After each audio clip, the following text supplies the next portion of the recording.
irmãos. Muito boa noite. Boa noite. É um grande prazer estar aqui convosco. Eu vivo em Portugal já há muitos anos e posso dizer que venho de um país que tem grande tradição e expressão espírita. Por isso é que eu fiquei muito feliz de ter encontrado esta casa espírita em Portugal, porque pude dar continuidade às minhas crenças, ao que eu penso sobre o espiritismo. Quando cheguei aqui pela primeira vez, encontrei já logo à entrada um jardim cheio de flores e orquídeas que dá um certo bem-estar e uma sensação de aconchego. Depois entrei aqui e vi uma equipa de trabalho dedicada a tentar trabalhar segundo os preceitos de Jesus, promovendo o amor e a caridade. Portanto, tenho muito que agradecer à irmã Leonor, irmão Fernando, a toda a equipe de trabalho que aqui tem se dedicado, e também agradecer a vocês por estarem aqui e por, neste momento, poder partilhar algumas reflexões nessa minha apresentação. Bom, eu vou falar sobre a poesia, a espiritualidade e o espiritismo, fazendo uma abordagem daquilo que algo que é muito, muito caro aos seres humanos, que é a felicidade. Toda a gente quer ser feliz, mas como é que nós podemos tentar fazer isso, não é? Ser feliz. Aqui.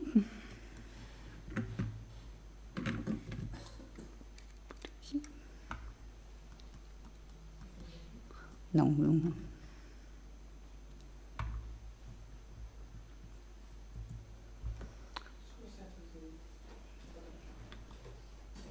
Qual seta?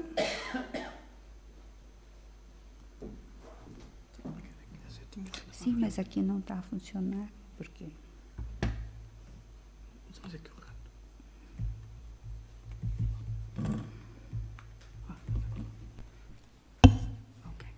Você tem que colocar no primeiro. Tá sozinho. Pronto, agora já está. Desculpa. Bom, então, para podermos raciocinar em conjunto, é muito importante, então, relacionar todas essas áreas, não é? A poesia, a espiritualidade e o espiritismo, todos conectados com a questão da felicidade. Para já, nós podemos fazer uma diferença que deve ser feita entre poesia e poema. A poesia é uma forma de arte dos humanos, não é? E o poema é a concretização da poesia. Através de um texto literário, composto por estrofes, por rimas, por versos. Aqui na casa, nós temos uma pessoa que gosta muito de poesia, que é a irmã Isabel, e, portanto, a irmã Isabel gosta de poesia, e o que ela faz é poemas. Não é? Então, deixar bem clara essa diferença. A poesia é a arte em si, e o poema é a concretização da poesia. Por que estou a falar em poesia? Porque os seres humanos que gostam de literatura ao longo dos séculos têm expressado os seus sentimentos sobre a felicidade através da poesia. Nós vamos ver. Depois, a definição de felicidade. O que é felicidade? Segundo o dicionário da língua portuguesa contemporânea, a felicidade é um estado de plena satisfação íntima, de bem-estar, no qual se encontram satisfeitas todas as aspirações do ser humano. Todas. Certo? Então, é algo que nós temos que refletir. Todas as aspirações do ser humano. Como eu disse agora há pouco, O tema da felicidade foi um tema muito utilizado no passado e até no presente, e até ganhou o título de velho tema, escrito por um grande poeta brasileiro, que foi Vicente Augusto de Carvalho, que nasceu em 1866 e morreu em 1924. Ele era um poeta e contista brasileiro, mas ele não foi só isso. Ele também foi um advogado, um jornalista, um político, um abolicionista. O que era um abolicionista? Era uma pessoa vamos dizer assim, com estudos, alguém que se interessava pela causa da abolição da escravatura. Dos africanos que foram deportados para o Brasil. Era fazendeiro, esse é um termo bem brasileiro, né, que seria um dono de uma herdade, aqui em Portugal, um deputado e magistrado.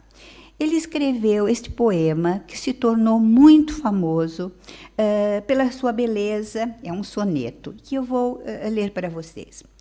Só a leve esperança em toda a vida disfarça a pena de viver, mais nada. Nem é mais a existência resumida que uma grande esperança malograda. O eterno sonho da alma desterrada, sonho que a traz ansiosa e embevecida, é uma hora feliz, sempre adiada, e que não chega nunca em toda a vida. Essa felicidade que supomos, árvore milagrosa que sonhamos, toda arreada de dourados pomos, existe sim, mas nós não a alcançamos, porque está sempre apenas onde a pomos, e nunca a pomos onde nós estamos. O ser humano está sempre a querer buscar mais, quer mais, se torna inquieto e nunca tem essa sensação plena de felicidade como deveria ter, não é? Depois, pensando também sobre a felicidade, o nosso grande poeta Fernando Pessoa, que nasceu em 1888 e morreu em 1935, escreveu muitas coisas lindas com seus diversos heterônimos, mas não deixou de pensar sobre essa questão da felicidade quando disse: por que é que para ser feliz é preciso não sabê-lo? É lindo, é muito profundo, porque na verdade quanta gente diz assim: naquele tempo eu era feliz e não sabia. Não é? Eu era feliz e não sabia. Então o importante é procurar encontrar a felicidade no presente, onde está, e não ficar sempre a pensar no que poderia ser, no que poderá ser. Mas como fazer isso? Não é fácil, não é? Então, ligando essa questão da felicidade com a espiritualidade, nós podemos concluir que a felicidade é uma manifestação humana da busca do conhecimento. A espiritualidade é uma manifestação humana da busca do conhecimento que transcende o tangível, algo superior que dá sentido à vida. Ou seja, todos nós, mais ou menos, estamos em busca de algo que não é tangível, algo que vai nos levar a um outro plano, uns mais, outros menos, não é?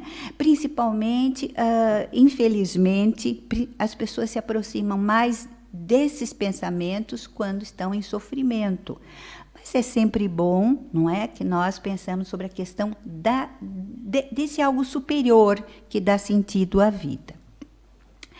E o que é o Espiritismo? Como nós todas as semanas vemos aqui coisas lindas sobre o Espiritismo, não deixar de dizer que Allan Kardec criou o termo Espiritismo em 1857, vejam bem, 1857, e o definiu como a doutrina fundada sobre a existência, as manifestações e o ensino dos espíritos. Eu considero o Espiritismo muito mais do que uma religião, porque tem algo muito diferente. O Espiritismo tem a ver com a fé pela razão. E o ser humano é racional, quer saber o porquê das coisas. E, para mim, no meu caso, foi a única religião que conseguiu fazer com que eu visse a razão por trás da fé, porque crer por crer pode ser uma tábua de salvação para o ser humano, mas quando o ser humano percebe a lógica das coisas, começa a interiorizar que aquilo pode ser realmente algo diferente. É assim que eu vejo o Espiritismo e por isso eu o valorizo tanto. Então, como será a felicidade segundo o Espiritismo? Como é que o Espiritismo vê essa questão? Né? No Livro dos Espíritos, no livro 4, capítulo 1, que trata da felicidade e infelicidade relativas, na linha 920, há uma pergunta muito interessante. O homem pode gozar na Terra de uma felicidade completa? Completa. Viram que a definição da felicidade era uma satisfação plena de tudo que queira, né? E a resposta é não. Pois a vida lhe foi dada como prova de expiação, mas dele depende abrandar os seus males e ser tão feliz quanto se pode ser na terra. Ou seja, nós devemos buscar essa sensação de plenitude que a felicidade traz, mas temos que saber que isso não, esse mundo é um mundo de expiação. Nós temos que tentar fazer o melhor para conseguirmos levar a vida com mais leveza, né? Depois, 922. A felicidade terrena é relativa à posição de cada um. O que é suficiente para a felicidade de um faz a desgraça de outro. Há, entretanto, uma medida comum de felicidade para todos os homens, ou seja, uma base, um parâmetro em que todos os homens possam dizer que são felizes, que sentem felicidade? E a resposta é: para a vida material, é a posse do necessário. Para a vida moral, a consciência pura e a fé no futuro. Ou seja, dependendo da maneira como nós vemos as coisas, a posse do necessário já é motivo de felicidade. Para a vida moral, a consciência pura e a fé no futuro. Mas a seguir, há uma outra pergunta igualmente muito importante. Aquilo que seria supérfluo para um não se torna necessário para outro e vice-versa, segundo a posição? Por exemplo, as pessoas muito ricas podem achar que precisam de mais coisas do que uma outra que não tem tantas posses, não é? Então, tem parâmetros diferentes. Essa é a pergunta. E a resposta é sim. De acordo com as vossas ideias materiais. Uns podem precisar mais que os outros, mas isso só de acordo com as ideias materiais.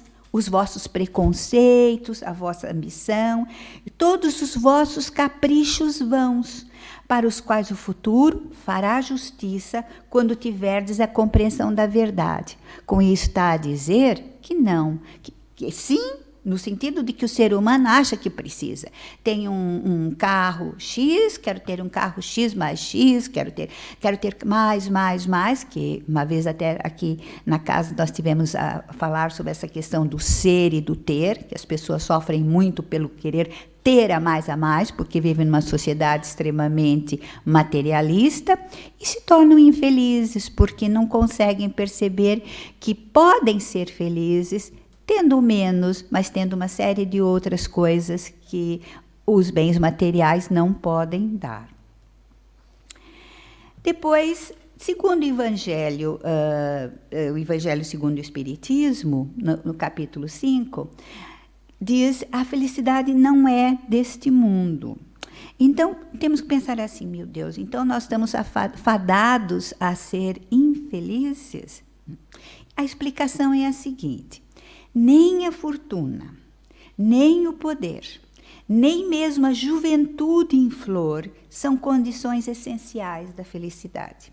Nem mesmo a reunião dessas três condições, pois que ouvimos constantemente, no seio de classes privilegiadas, pessoas de todas as idades lamentarem amargamente a sua condição de existência. Isso me faz lembrar muito um ser humano que, entre tantos outros que aqui existiu, mas vou relatar um caso. Com certeza vocês já ouviram falar daquele bilionário armador grego, Onassis. Lembram do Onassis? Então, ele teve uma filha, Cristina Onassis. Ela tinha de tudo, tudo, mas era muito infeliz, porque ela não tinha aquilo que ela considerava importante para ela, que não tinha nada a ver com bens materiais. E qual foi a solução que Cristina Onassis encontrou para se libertar da infelicidade que ela tinha? O suicídio. Quer dizer, uma pessoa que aparentemente, poder-se dizer, tem tudo, e afinal a vida se tornou muito pesada para ela, e depois na outra esfera espiritual ainda deverá ter sido pesada também, segundo o que nós sabemos sobre o suicídio. Então, essa é uma questão muito importante para nós refletirmos. Neste mundo, seja quem for, cada qual tem a sua parte de trabalho e de miséria, seu quinhão de sofrimento e desengano. Então, vamos ficar sentados à espera dessa infelicidade que com certeza vai vir? Temos dois caminhos. Ou nós ficamos sentados, ou se não, como diz aqui o Evangelho, a obra, portanto. Certo? Nós podemos sempre fazer alguma coisa para nós nos sentirmos melhor. Que todos os vossos corações se voltem para esse alvo grandioso, de preparar para as futuras gerações um mundo em que a felicidade não seja mais uma palavra vã. Ou seja, nós temos que tentar proceder no nosso pensamento uma mudança. Dizem até que falar em mudança é fácil, o difícil é mudar, não é? A mudança é algo que todos desejam, mas mudar é que é difícil. Então, esse que é o desafio. Como é que nós podemos fazer para nós nos sentirmos mais aliviados nessa vida, que é uma vida cheia de preocupações, num mundo cheio de guerras, não é? Nós estamos, e com muitas dificuldades.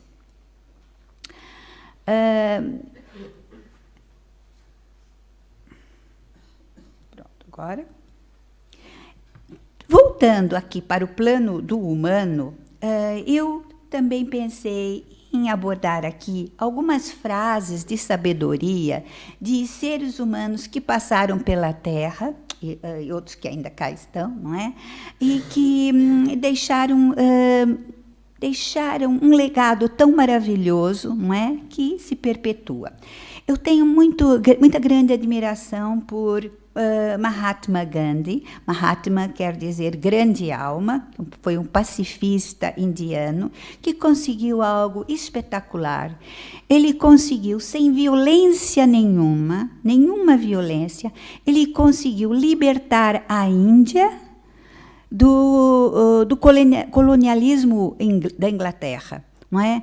Apenas deixando de fazer as coisas. Não sei se vocês conhecem a história sobre a questão da exploração do sal pelos ingleses. E então Gandhi conseguiu de uma forma maravilhosa a libertação através do ensinamento ao seu povo, da não violência, e assim ele acabou por libertar a Índia do colonialismo inglês. Ele disse muitas coisas que estão registradas, mas trago aqui dois pensamentos bonitos. Olho por olho e o mundo acabará cego. Olho por olho e o mundo acabará cego. Questão da vingança. Ele fez para mim, eu vou fazer para o outro. Quantas vezes nós vemos aí, até nas aldeias, as pessoas a se matarem por causa de um metro ou dois de extrema, não é? Já vi casos assim, vizinhos que se odeiam por causa de um pedacinho de terra, que eu acho que um está mais para lá, outro para cá. Vingança de um lado, vingança de outro, fogo posto. Olho por olho e o mundo acabará cego. E outro, muito bonita também, o fraco jamais perdoa, o perdão é uma das características do forte, certo? Então, perdoar é algo que nos alivia, porque nos liberta. Eu penso que nessas sessões de jardim secreto, que a irmã Leonor faz às vezes, ou, enfim, nesses momentos assim de introspecção que nós pensamos, é um momento que nós podemos nos tornar mais felizes, porque muitos temas que estão povoando a nossa cabeça e que podem nos fazer mal, podem ser libertados, não é? Como uma limpeza da alma, e isso já é uma maneira de nós fazermos alguma coisa. Portanto, as palavras-chave são inutilidade da vingança e o perdão. São umas ferramentas para nós tentarmos ser mais felizes. Como eu disse, levar a vida com mais leveza. Todos temos doenças, todos temos problemas, mas é difícil, eu sei, mas é preciso tentar. Depois, outro grande ser humano, que foi até um príncipe oriental, que é Siddhartha Gautama, que é normalmente chamado de Buda, que significa iluminado, um príncipe que nasceu por volta de 556 a.C., ele disse o seguinte: existem 3 classes de pessoas que são infelizes: a que não sabe e não pergunta. Ou seja, aquelas pessoas que ficam no seu canto, e que não se dão com os outros, acham que tudo é feio, que tudo é mal, poderia gostar de se socializar com alguém, mas tem receio de alguma coisa, não pergunta, fica no seu canto. Então, o que acontece? Essa pessoa não está bem com ela mesma, ela é infeliz, ela não se socializa. Depois tem outro que é a que sabe e não ensina. Sabe, vê que o outro precisa da nossa ajuda para aprender alguma coisa, mas não ensina. São pessoas egoístas e não podem ser felizes, porque criam um campo magnético mau em volta delas. E aqui ensina e não faz. Isso é o pior de tudo. São chamadas pessoas hipócritas. Ensina e não faz. Não é? O que ela está a fazer nesse mundo? Está a perder o seu tempo de evolução. Não é? Então, Buda disse que nós somos o que pensamos. Somos o que pensamos. E é pura verdade. Se nós pensamos e vibramos para o bem, nós vamos, é o que tanto se fala aqui nessa casa, vamos atrair um campo magnético de bem, de amor, de paz. Mas se nós não fazemos isso, o que nós vamos atrair? Somos o que pensamos. Então, as palavras-chave são a necessidade de mudança e rejeição do egoísmo. Tentar não ser egoísta, levar a vida de uma maneira mais suave, não se pegar a coisas tão pequeninas, tão mesquinhas, tão mundanas. Depois, não tão longe, 550 a.C., nem outros séculos, mas aqui mesmo na nossa casa, temos, como eu disse, a nossa poetisa, a irmã Isabel, que, dentre tantos trabalhos que ela tem um poema que se chama Antes e Agora. E diz assim: antes queria o mundo mudado para ser feliz no viver. Hoje sei que a mudança é vontade e confiança dentro de quem a quiser. Antes já ficou para trás. Não se apaga nem se desfaz. São proveitosas lições. E não é isso mesmo? Não é? O que eu posso fazer para o passado que já foi? Eu não posso fazer nada, já foi. Agora, se eu ficar a remoer naquele passado, nos meus erros, meus problemas, e não viver o presente, eu não vou ter aprendido nada com o passado. Não vou aproveitar as proveitosas lições. Eu vou ser uma pessoa martirizada, não é? Então, nós podemos sempre começar algo novo, nós podemos sempre tirar lições do passado, e isso nos faz mais felizes. Então, é a aprendizagem e é a mudança. Francisco Cândido Xavier, que para mim é uma alma das mais lindas, não é, que já passaram por esse planeta, ele também já há muitos anos colocou essa questão de como a humanidade poderia ser mais feliz. Ele foi um médium, todos nós conhecemos, e um filantropo, não é? Que nasceu em 1910 e morreu em 2002. Aliás, até a sua própria morte é algo muito interessante, porque ele disse que o dia que ele morresse, ele queria que fosse um dia, ele sabia que ia ser um dia feliz. Por quê? Porque o povo brasileiro gostava muito dele. Então, seria um dia feliz para que as pessoas não sofressem tanto. E não é que ele morreu no dia que o Brasil ganhou a Copa do Mundo. Foi um dia de muita alegria para o brasileiro, e depois veio a tristeza da morte, porque sempre é uma partida, por mais que nós saibamos, não é, que somos espíritos e tal, aquela sensação de não ver mais aquele ser humano, de não estar mais perto, aquilo dói, não é? Nós sabemos que é assim, o ser humano tem essa situação. Então, morreu num dia de tanta alegria para o brasileiro, porque já não ganhava a Copa do Mundo. O Brasil sempre foi muito, vamos dizer assim, teve sempre muita boa fama no futebol, mas aquele título era muito querido naquele tempo. Então, ele morreu quando o Brasil foi campeão. Tem aqui uma passagem, o vídeo não é muito bom, porque, como vocês devem compreender, é antigo, mas dá para entender o que Chico Xavier queria nos dizer. Para aqui, tem que voltar, só um minutinho. Anterior.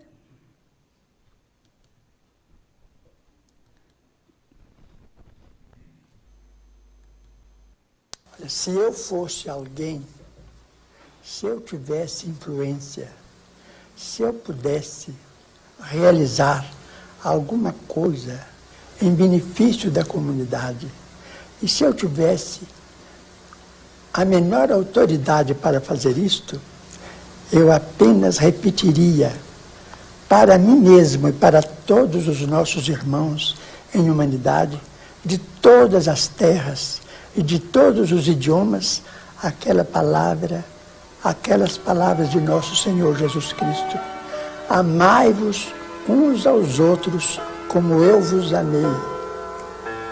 Porque amor com esquecimento de si mesmo. Porque amor nada pedindo para si. O amai-vos uns aos outros foi superado pelo amai-vos uns aos outros como eu vos amei.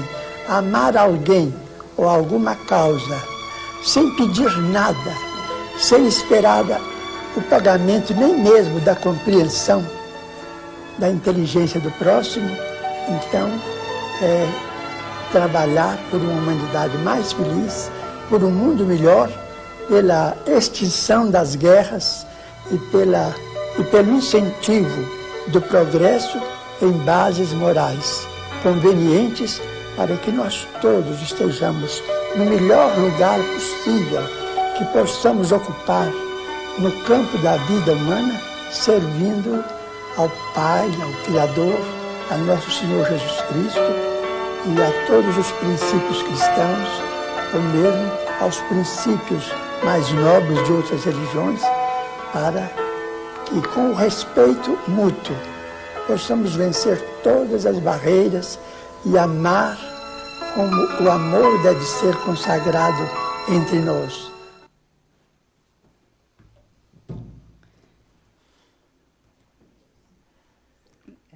Quero passar para frente.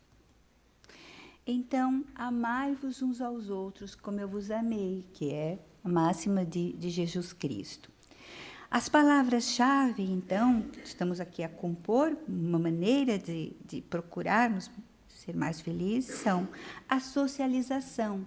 Quando se diz amai-vos uns aos outros, nós temos que, como seres sociais que somos, estar com as pessoas, partilhar com elas os momentos, com amizade, com carinho, não é? Com amor no coração. Então, a socialização e o amor no coração também nos ajudam a sermos mais leves e mais felizes. Daí, nós podemos tirar a seguinte reflexão e conclusão, que depois quero ouvir também o que é que os irmãos acham, se faltará mais alguma coisa, com certeza que sim. A felicidade é um estado de espírito, entendo assim, é um estado de espírito, nunca é plena, como diz lá a definição, é um estado de espírito. Os erros do passado são preciosas lições para o presente e futuro, que nos podem libertar e nos tornar mais felizes. Se nós encararmos assim, como eu já disse, então nós podemos ver a vida de outra maneira, né? Sem nos martirizarmos com o que já foi. Praticar o bem faz os outros felizes, e isso nos pode tornar mais felizes também, porque quando o outro está feliz, ele irradia essa felicidade, e se nós somos a causa disso, também, por mais malzinhos que sejamos, também podemos dizer, oh, que bom, eu fiz alguma coisa por alguém. Não é? E também melhora nossa autoestima, porque também muita gente é infeliz porque tem baixa autoestima. Eu, na minha condição de professora, eu já vivi situações assim muito difíceis com alunos que vinham de outros países, trabalhava com os alunos dos PALOP, aqui no Instituto Politécnico de Coimbra. Eram alunos do ensino superior, mas eles vinham de uma realidade muito diferente, não é? Do Cabo Verde, outros países, e depois muitas vezes se juntavam com os alunos Erasmus, que vinham de países de grande qualidade na educação. E o que acontecia com esses alunos? Eles normalmente ficavam num canto, como se fosse um gueto da sala de aula, entre eles, não se familiarizavam. E então eu tinha muita preocupação com esses alunos, porque eu ia descobrindo que muitos deles, com o passar do tempo, desistiam do curso. Por quê? Baixa autoestima. Não sabiam, não tinham os conhecimentos que os outros europeus aqui tinham. Não é? Então, vinham para cá com sonhos, com esperança, e depois eles se sentiam que não tinham nada a ver com aqueles que estão aqui, com os Erasmus da Holanda, com os Erasmus de França, gente que tinha um background muito diferente. Então, eu falava para os alunos, aproximem-se deles, falem com eles, ajudem. E muitas vezes os alunos faziam isso, e esses alunos se sentiam mais felizes por terem alguém gostar deles e cuidar deles, não é? E não desistiam da escola, mas outros desistiam. Então, é muito importante nós praticarmos o bem. Não custa nada, muitas vezes. O bem, às vezes, pode ser só um sorriso que nós damos para umas pessoas que estão com uma carga pesada de sofrimento, um sorriso, uma atenção. Não é preciso dinheiro, é preciso carinho, atenção, né? A felicidade manifesta-se individualmente através de momentos, principalmente a partir da vivência coletiva. Então, é importante nós estarmos, como nós estamos aqui agora, um grupo de pessoas. Nós não estamos a ver os noticiários da guerra, isso nós vemos também, mas nós estamos aqui procurando melhorar como pessoas, não é? Procurar aprender alguma coisa. Porque o ser humano é um ser social, precisamos uns dos outros para sermos felizes. Isso não tenho dúvida. O ser humano é um ser social. Eu penso que ninguém pode ser feliz sozinho. Como diziam, né? Viviam na caverna, sozinho. É sempre bom conversar. Quando nós conversamos, nós aprendemos. Eu todos os dias aprendo com pessoas de todas as idades. Aprendo com crianças, aprendo com adultos, com idosos, com os alunos, com toda a gente, não é? É importante o convívio. Eu trago também aqui uma curiosidade que acho que talvez vocês possam achar interessante. Esse senhor se chamava Juscelino Kubitschek. Ele nasceu em 1902, vejam bem. O Chico Xavier nasceu em 1910. Ele nasceu em 1902. Eles foram contemporâneos. Ele era um médico brasileiro, natural de Diamantina, provavelmente a cidade tem esse nome por causa dos diamantes, não é? Porque no estado de Minas Gerais, quando os portugueses lá descobriram que havia muito ouro, pedras preciosas, não é? E ele se tornou o 21º presidente do Brasil, do período de 1956 a 61. Ele é considerado o pai do Brasil moderno. Entre outros, o construtor de Brasília. Sabem que Brasília é a capital do Brasil. A Brasília foi planeada para ser uma cidade dentro do Brasil, para ser mais protegida, né, dos invasores e assim. Brasília é uma cidade muito diferente de todas as outras. É uma cidade que tem a forma de um avião. Foi algo muito ousado na época.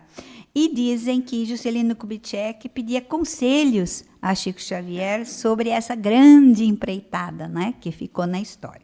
Mas não é por causa disso que eu estou a falar sobre Juscelino Kubitschek.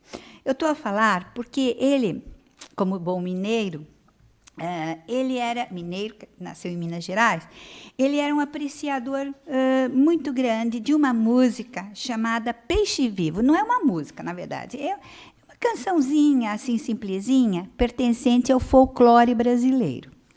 Por onde ele passava, ele era saudado com essa canção, sendo mesmo entoada quando aconteceu o seu velório. As pessoas, o caixão foi passando, e ele e as pessoas cantavam essa música em homenagem a ele. A tal ponto que hoje essa cançãozinha do Peixe Vivo se tornou o hino da cidade de Diamantina. Então, eu pensei assim, vamos cantar essa musiquinha lá no centro, para nós fazermos de uma certa maneira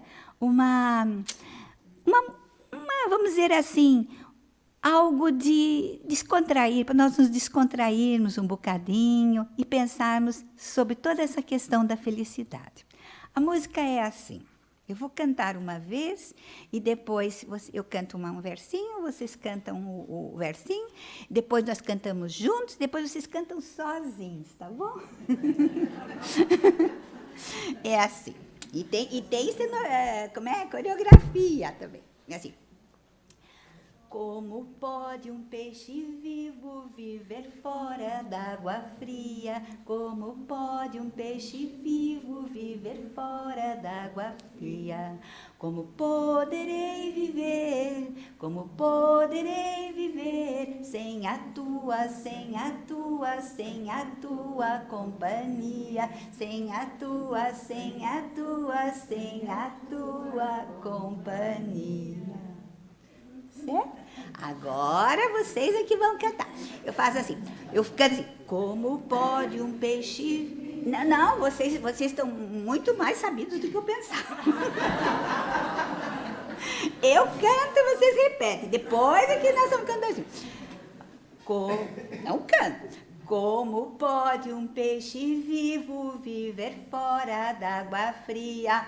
Como pode um peixe vivo viver fora d'água fria? Como pode um peixe vivo viver fora d'água fria? Como pode um peixe vivo viver fora d'água fria? Como poderei viver? Como poderei viver? Como poderei viver? Como poderei viver? Sem a tua companhia. Sem a tua companhia. Sem a tua companhia. Sem a tua companhia.